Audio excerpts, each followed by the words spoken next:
Hello and welcome to Continental Prime here on News Central Television, reaching you live from Lagos, Nigeria. I'm Sulaiman led at the headlines for this hour.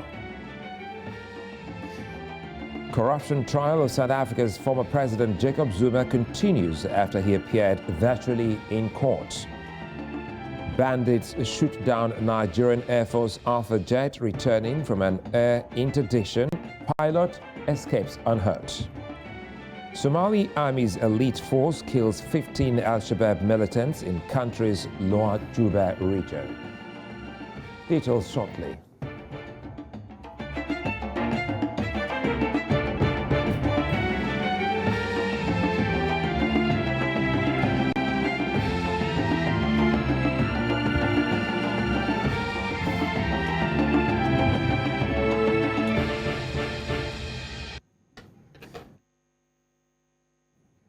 Well, the rights of an accused to appear in court physically came into sharp focus in South Africa's High Court today, after the country's former president, Jacob Zuma, appeared in court via video link from the prison where he is currently being held.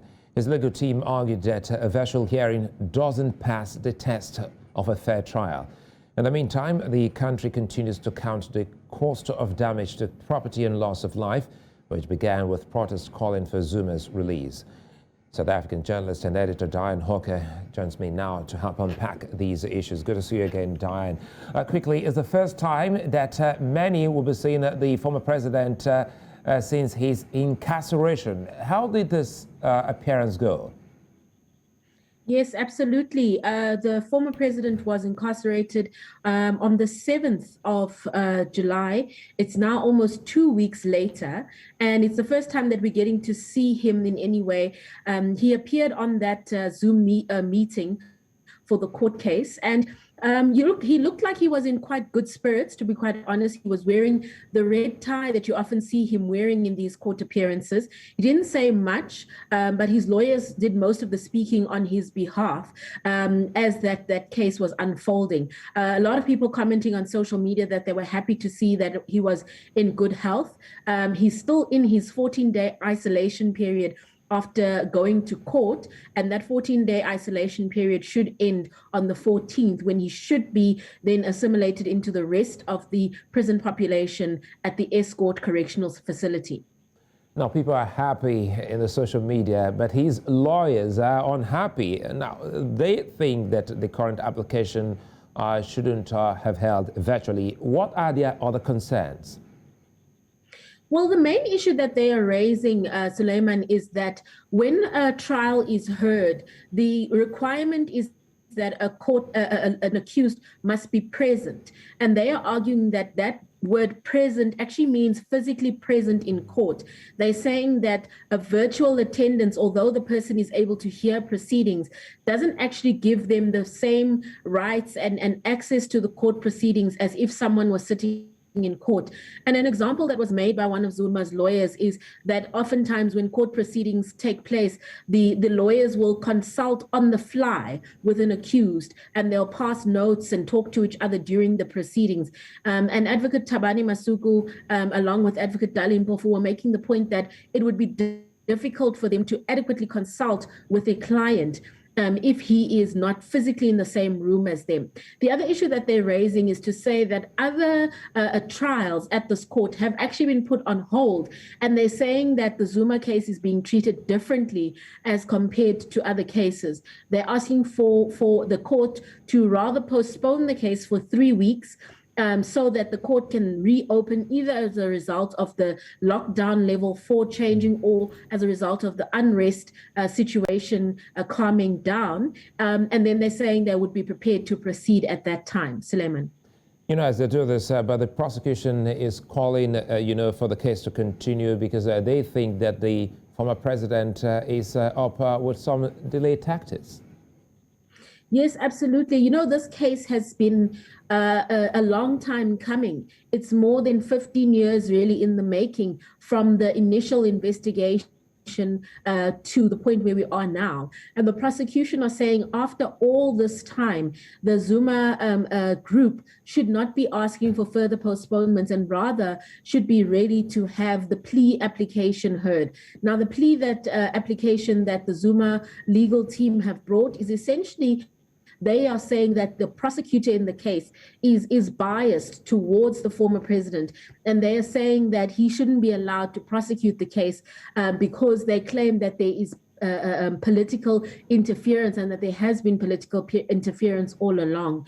However, the prosecution are saying that the prosecutor doesn't actually have to be necessarily impartial. In fact, their job is to put forward as strong a case as possible. So their position is not the same as that of a magistrate or a judge where they have to be impartial and hear both sides of the story. Well, I can imagine the sense or the feelings of many South Africans knowing full well that this prosecution, or rather this case, is coming at a time where a lot of people have been confirmed dead following protest, leading to that, incarceration of former president. What's the stance of the government? Has the government been able to, arrest the situation since last week? Well, there has been significant progress when it comes to law enforcement. We've seen a lot more military officers deployed to the streets. The initial deployment was for 3,000 soldiers, and that has been increased to 25,000 soldiers deployed over a month period, so up until August 12th. So I think that has had a significant impact in that people are actually able to see the military on the ground. The president also made some concessions saying that, government was ill prepared. And I think going forward, the long-term question will really be how can they better prepare for this kind of a situation, particularly since the president believes that this was actually an insurrection and not just, opportunistic criminal elements.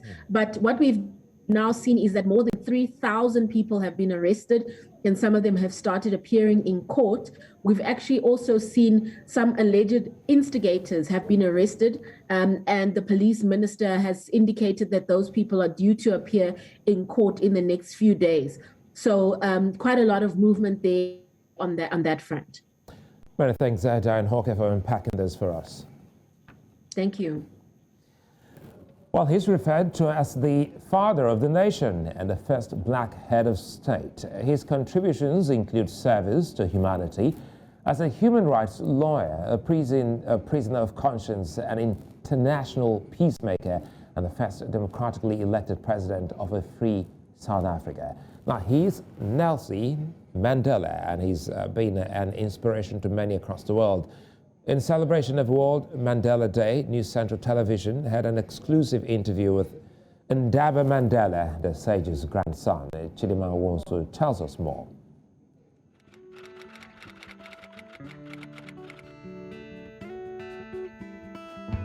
Nelson Mandela, widely regarded as a leader of social justice and a staunch advocate for democracy, was the South African president who fought for 67 years for social justice and democracy. Every year on the 18th of July, the world pays tribute to this extraordinary man who embodied the highest aspirations of the United Nations and the human family. The theme for this year 2021 is "One hand can feed another." The day is celebrated by organizers that work for violence against women, genocide, and crimes. That's correct. So the last... News Central TV had an exclusive interview with author, mentor, spokesperson, entrepreneur, political consultant, and the grandson of Nelson Mandela, Ndaba Tembekile Mandela.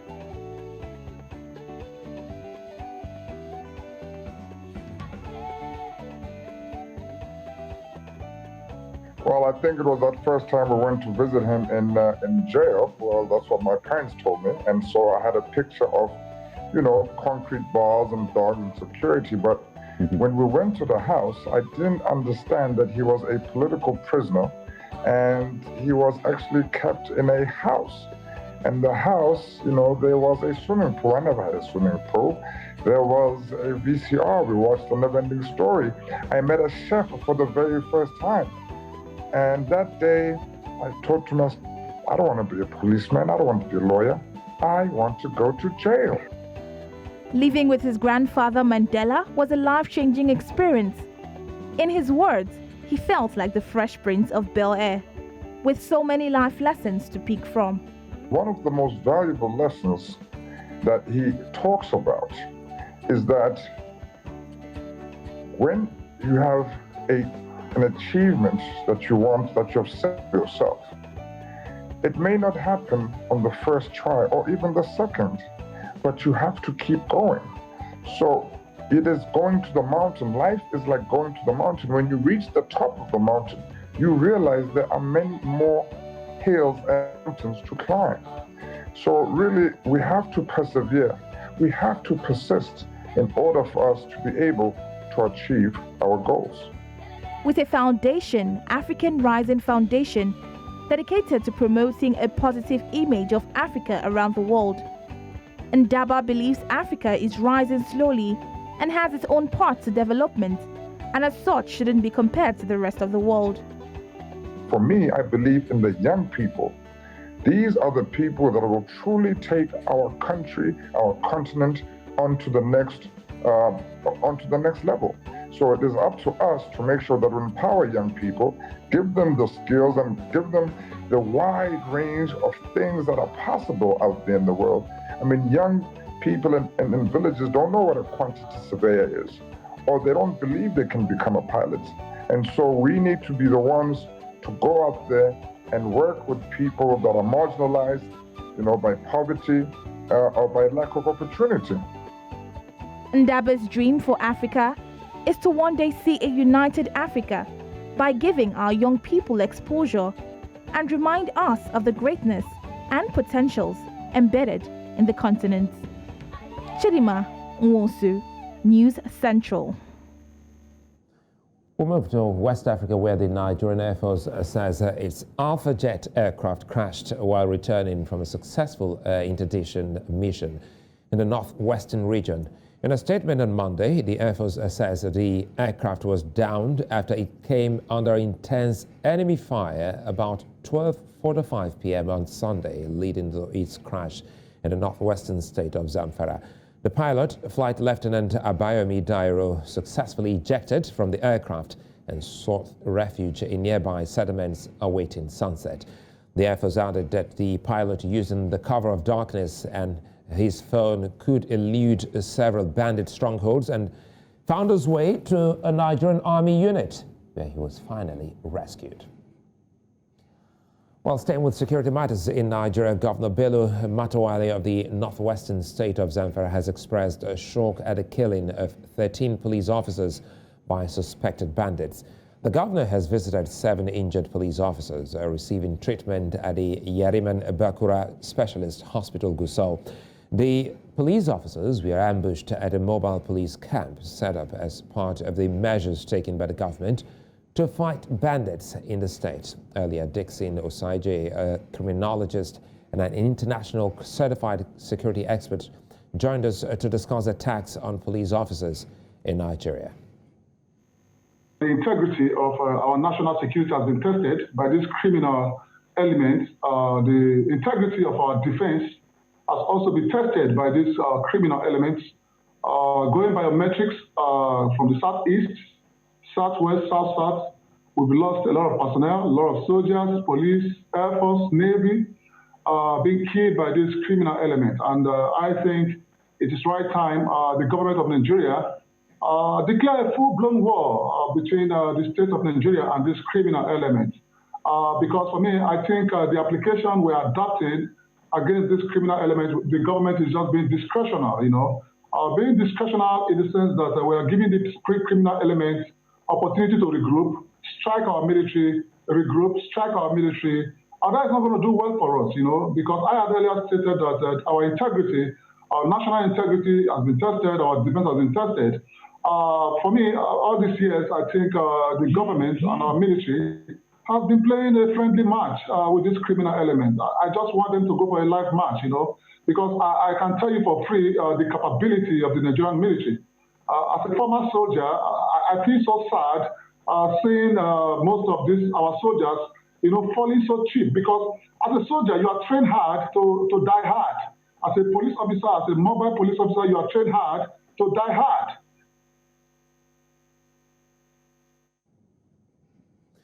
Now, the Independent National Electoral Commission has made its stance known after it took off the All Progressives Grand Alliance name governorship candidate Charles Soludo and his running mate Onyekachi Ibezim from the list of cleared candidates.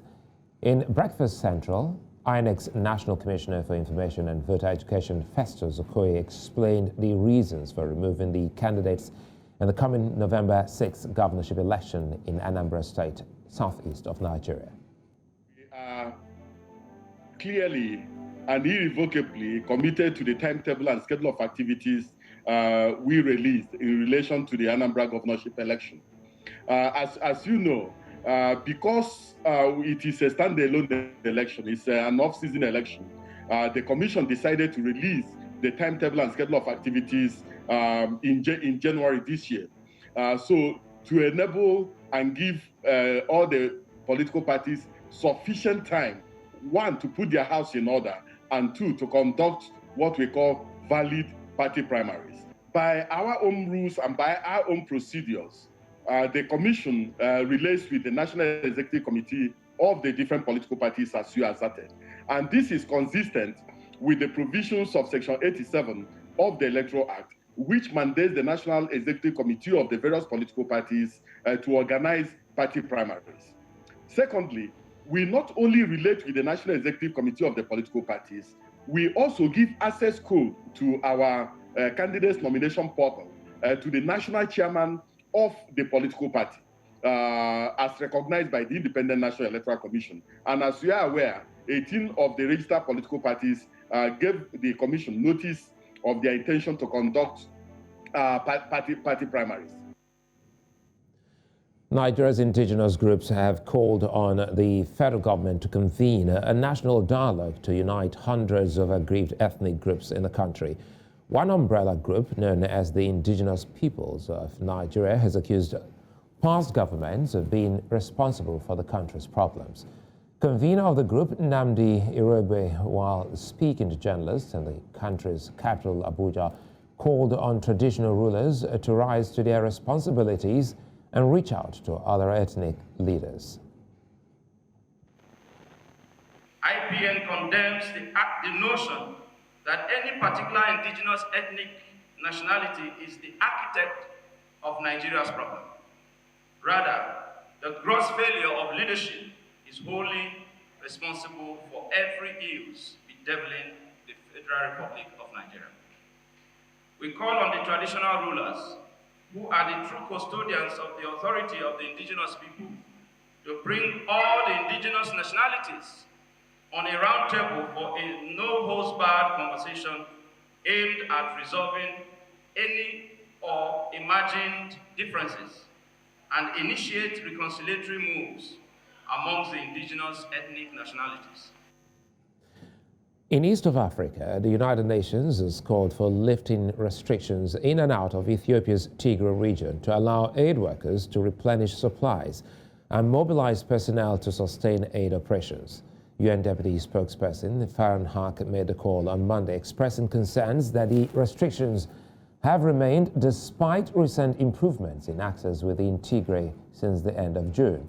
He added that more than $430 million are still needed until the end of the year to respond to the needs of Tigrayans.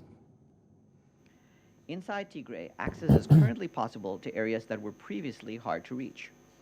An estimated 75% of people who need assistance, this is 4 million out of 5.2 million people in need, are now in zones where humanitarian operations can take place, compared to 30% in May. Humanitarian supplies, however, are rapidly being depleted inside Tigray, with road access only possible through Afar region, with heavy control by regional and federal authorities. Last week, a 54-truck humanitarian convoy carrying food, Fuel, medical supplies, and other vital items arrived in Mekelle, the first to reach the region in more than 2 weeks. However, the supplies are far from adequate to sustain humanitarian assistance. Many more trucks should be arriving every day to meet the needs of people who need help. Following approval from the government of Ethiopia, the UN Humanitarian Air Service successfully conducted a test flight Saturday to Tigray. Regular flights are scheduled to resume on July 21st. In the meantime, we continue to call for the restoration of basic services, electricity, communications, commercial flights, and banking system to prevent further deterioration in the humanitarian situation. Funding is also urgently needed. More than $430 million, half of the total requirement, is still required for the humanitarian response in Tigray until the end of the year. Now, staying in Ethiopia, forces from the northern Tigray region have mounted attacks in the neighboring Afar region. A spokesman for the region, Ahmed Koloita, said Tigrayan fighters crossed into Afar on Saturday, adding that forces from the area and allied militias were still fighting them on Monday. Gachu Rida, a spokesman for the Tigrayan forces, confirmed they had been fighting over the weekend in Afar. They said Tigrayan forces had repelled militias from Ethiopia's Oromia region who had been sent to fight alongside the Afar regional forces.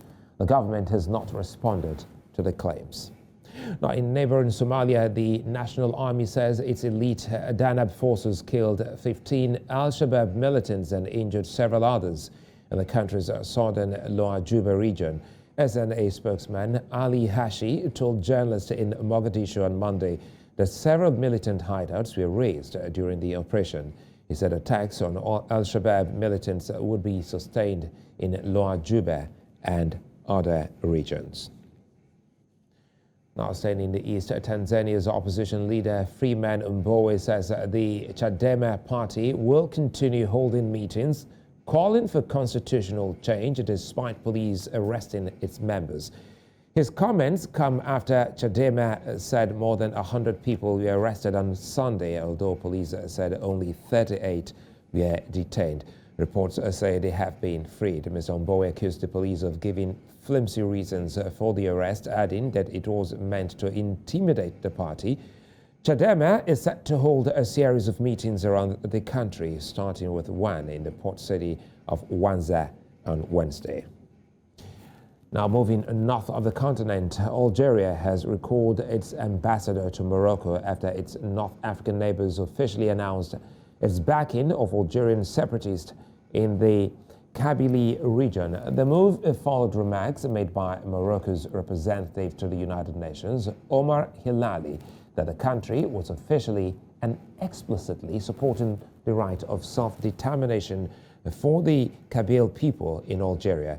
Mr. Hilali referred to the movement for the autonomy of Kabyle seeking to split the mainly Berber Kabyle region from the rest of Algeria. The Algerian Ministry of Foreign Affairs responded that the comments were unacceptable and asked Morocco to clarify its position. Coming up, when the news returns, we'll bring you updates on the coronavirus pandemic on the continent as the number of cases in Kenya exceeds 193,000. We'll bring you details of this and more. Join us again.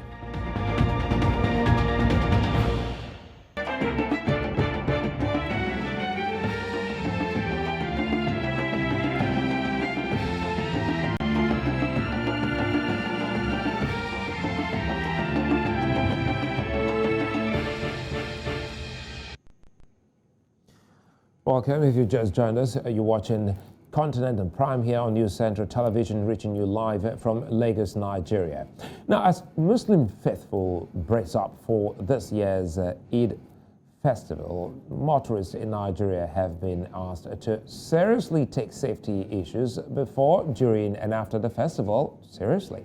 Now, the Road Safety Authority in Nigeria says adequate operational measures have been put in place across the country.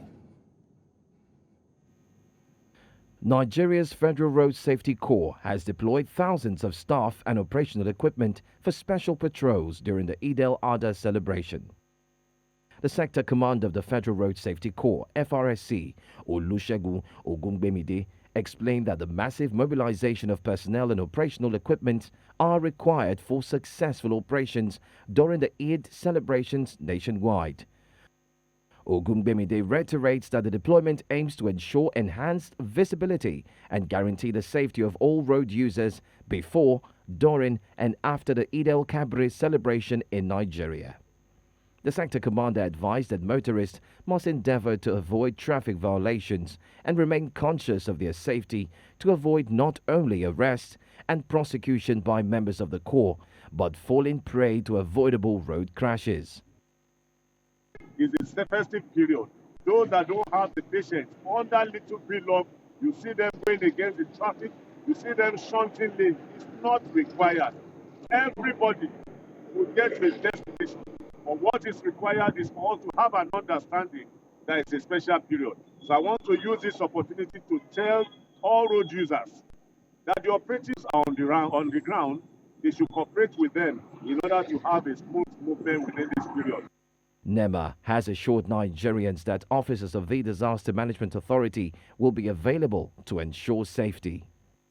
We are always available, and federal government, both state government, all of us are collaborating with all agencies to ensure free flow of traffic, and in case of any emergencies, we are always ready to respond to provide immediate succor to the people, especially for whoever needs assistance. They can call us. We are all over the country. The national emergency toll-free line is 112. On their part, the road safety officials have been given strict directives not to tolerate acts of indiscipline by recalcitrant drivers. They warn that appropriate sanctions would be applied against violators of traffic rules.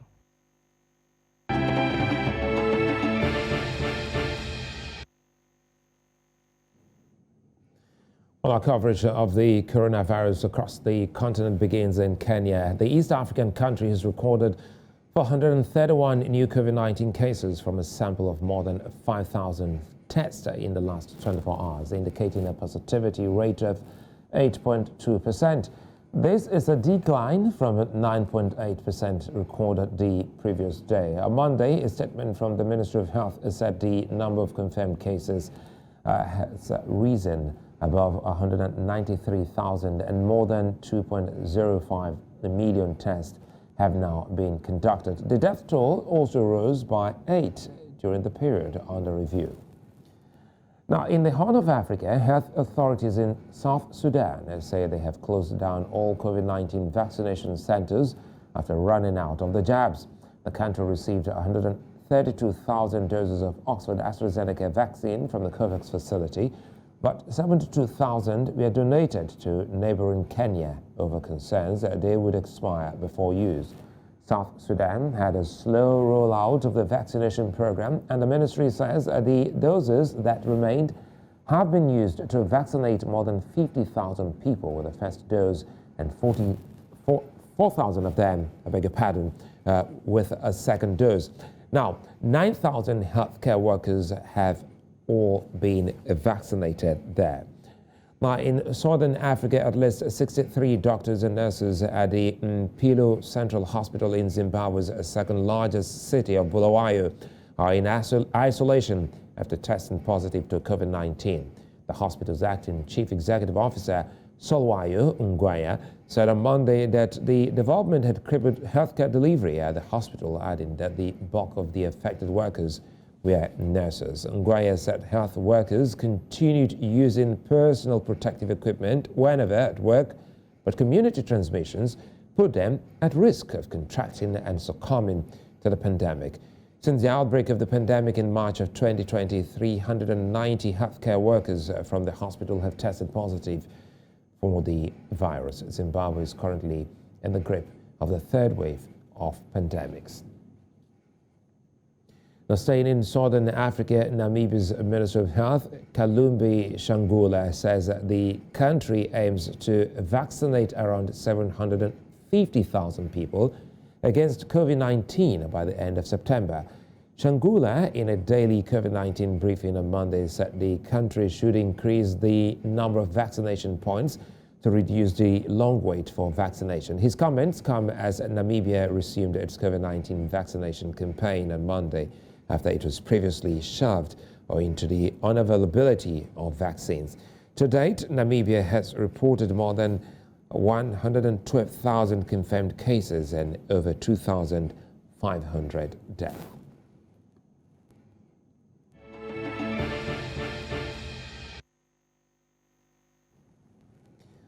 A bus accident in central Pakistan has left about 30 persons dead and several injured. We have more on this when we come back. Join us again.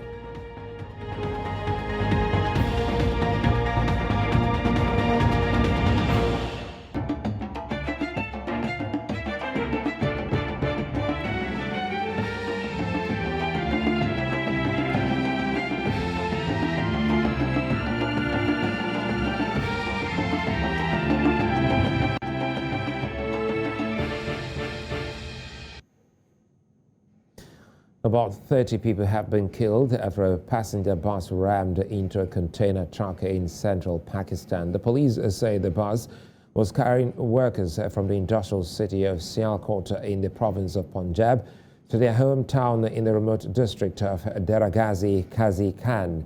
The investigation into the cause of the accident was still underway, but initial findings suggested the bus was speeding on a damaged road. At least 40 passengers were wounded and are being treated in the hospital. Most of the dead and injured were workers returning home to celebrate Eid with their families. Now, in the meantime, the Australian government has hinted that controversial British commentator Katie Hopkins will be deported from the country for bragging about flouting hotel quarantine rules. Hopkins is in the country to star in the TV show Big Brother Australia. Last weekend, she posted a video from her Sydney hotel room where she joked about putting frontline staff at risk, which sparked widespread condemnation. She also called lockdowns in Australia's two biggest cities of Sydney and Melbourne the greatest hoax in human history. Australian Health Minister Brad Hazard said her comments undermined the COVID-19 prevention measures in the country. Very well. I was shocked to see that lady who fortuitously I've never heard of before, and I hope to never hear of again. To think that she could actually think that the measures that we are taking to keep our community safe can be treated with such juvenile, imbecilic behaviour is just mind-boggling. And to think that she could actually put our teams in our health quarantine, our staff, we have police, we have health staff, to think that she thinks it's acceptable to put them at risk and to put our broader community at risk is just completely abhorrent, and I hope she's on the first plane back. We're doing very well. At the moment, there are obviously what you would refer to as tracers, but also case interviewers. We've stood up more than we've ever had before. I was just given the figure before I came down. We're up over 500 now, about 550. And I know we are grateful for any offer and any help that other states give to us, but I think we should also keep it in perspective. I think the offer from WA at the moment is 5. In business, Ethiopia says it has met its second-year target for filling a dam on the River Nile, adding that it plans to start electricity production within a month. The controversial multi-billion-dollar dam has stoked the tension with both Egypt and Sudan. The authorities in Cairo are incredibly concerned that the country's water supply will be affected by the project. But Ethiopia's Minister of Water said there was not enough water in the dam reservoir to operate 2 turbines. The 2 countries, or rather the 3 countries, have held numerous rounds of negotiations but have failed to resolve the dispute. Later on, Obanjo has the rest of the business stories.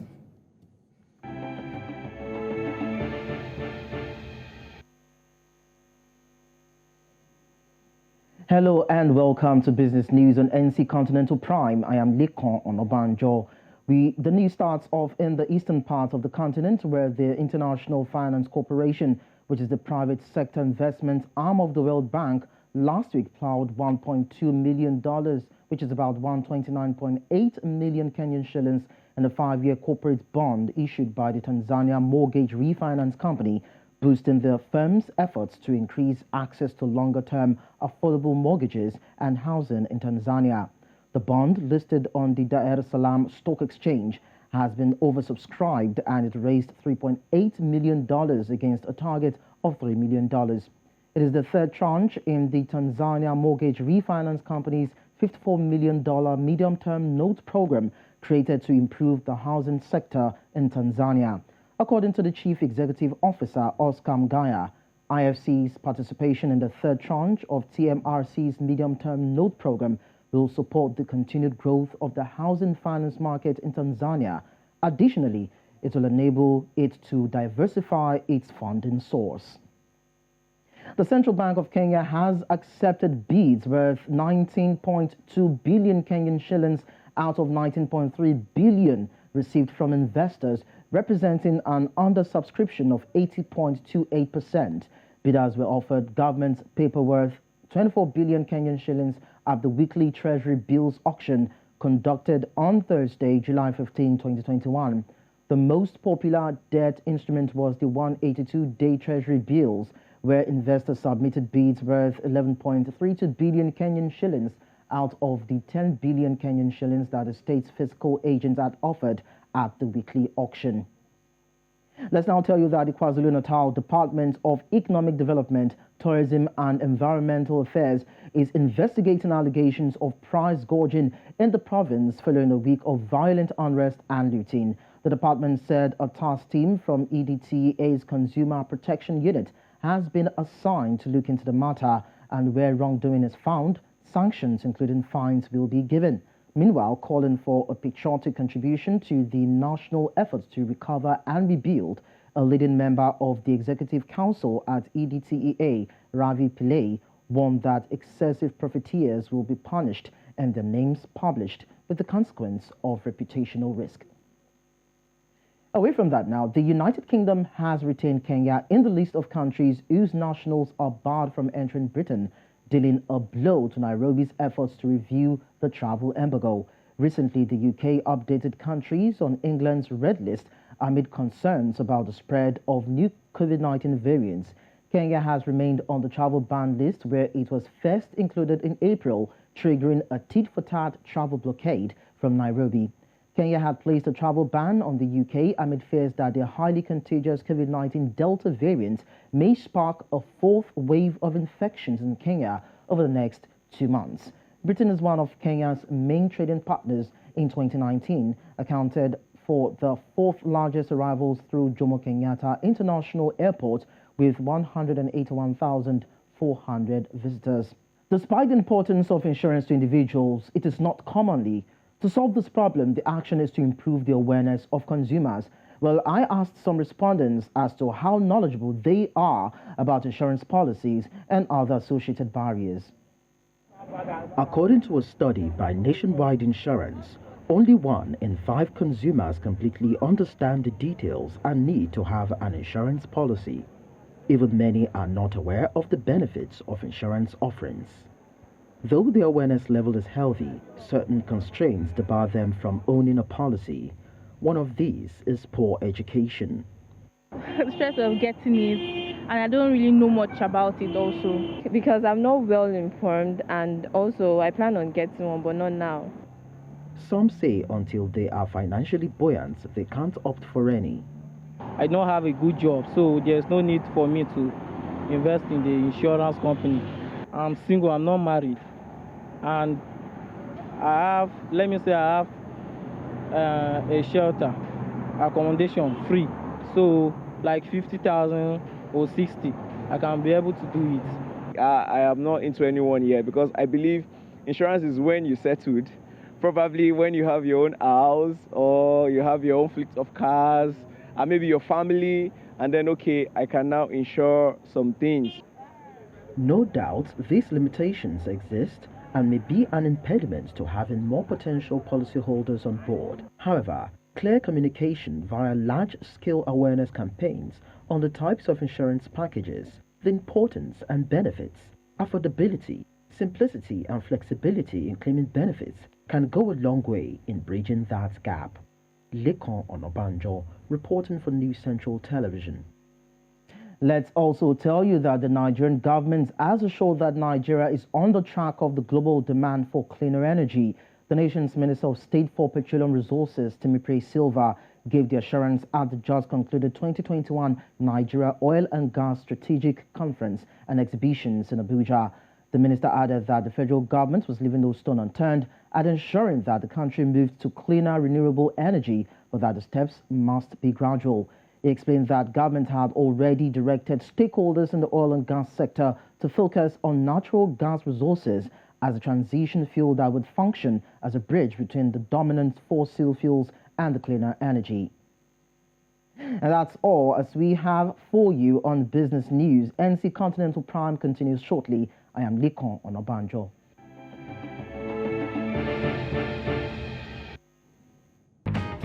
Don't you just want it to continue? But anyway, the continent is big and is ever, well, you know, bustling with a lot of things to contend with. Now, one of it is sports. And tonight, South Africa's top tennis player, you know, rose 39 places in the ATP ranking. Plus, some latest news from the Olympics as well as the transfer window. Udoka Njoku has all of that. Good to see you, Udoka. Good to see you, Suleiman, and we're expecting the big meet tomorrow, yeah? Well, that will come, but I know it's a busy world of sports for you. Tell us what you've got. Exactly. There's a whole lot to look forward to in the world of sports. And we begin with tennis, where South African player Kevin Anderson has returned to the top 100 in the latest ATP rankings released earlier today, following his success as the athlete who went missing in Japan after failing to qualify for his event has been spotted at Nagoya Station in central Japan by the CCTV. A weightlifter Julius Sekitoleko had been registered as missing on Friday by Uganda's Olympic delegation. Ahead of the Uganda delegation, Beatrice Ayikuru said the 20-year-old athlete was supposed to fly home on Tuesday, adding that the team would cooperate with authorities in the search. Now, the police are seeking to find the young Ugandan who actually escaped his camp. Still talking about the Olympics now, a female USA gymnast has tested positive for COVID-19. A team member has also been identified as a close contact. The gymnast, who is not displaying any symptoms, tested positive in the team's training camp in Inzai. Both athletes have now been transferred to a hotel to quarantine with the rest of the squad, having moved to the athletes' village in Tokyo. Now, the U.S. Olympic Committee also went on to say that the athlete was an alternate, which means that he is a team member included as a reserve. Now, superstar gymnast Simone Biles also is part of the U.S. team competing at the Games.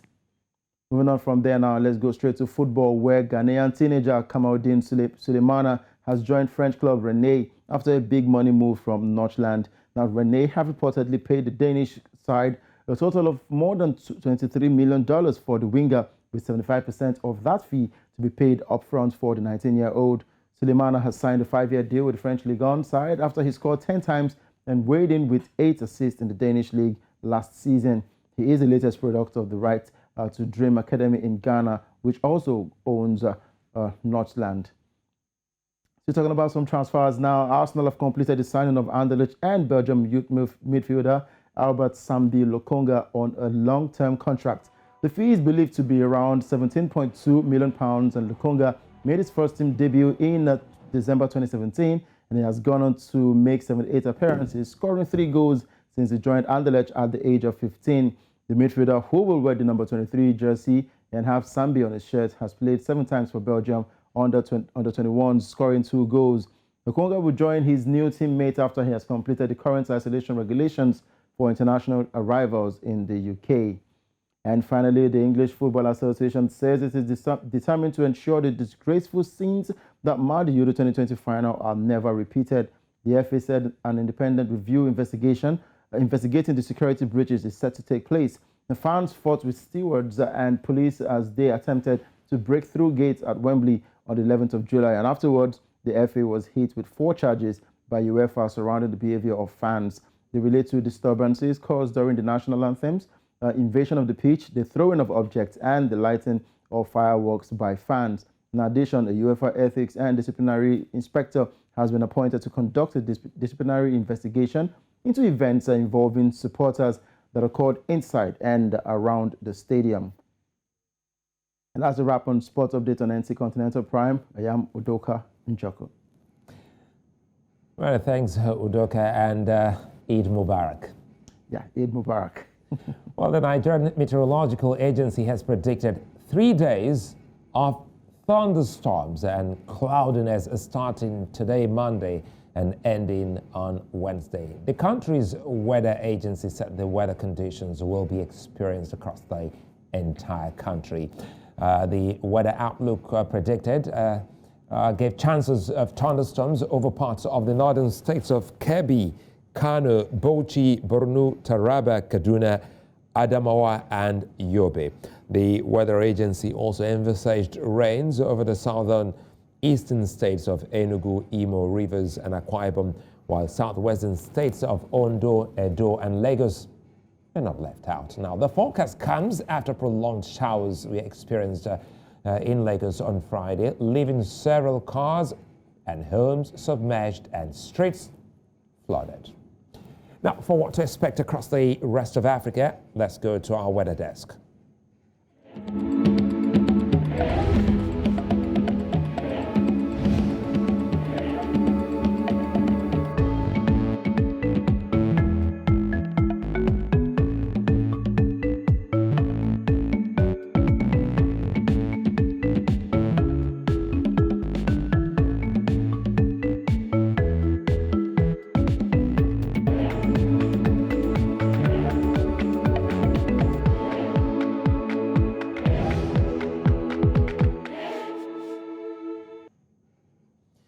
That's it on the news for this hour. But before we go, let's take another look at some of the major headlines.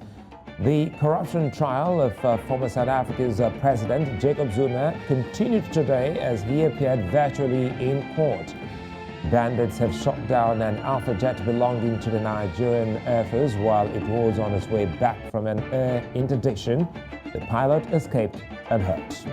Finally, we told you that the Somali Army's elite force has killed 15 Al-Shabaab militants in the country's Lower Juba region. Well, follow us on social media. We are at News Central TV. You can also download our mobile app on App Store and Play Store. You can also watch News Central live on the Star Times, Channel 274, Avio TV, Channel 23, Vision 247, Free TV, and on YouTube. You can also watch it live on our website, newscentral.africa. I'm Sulaiman Alede, and to all our Muslim viewers across the continent and beyond, Eid Mubarak.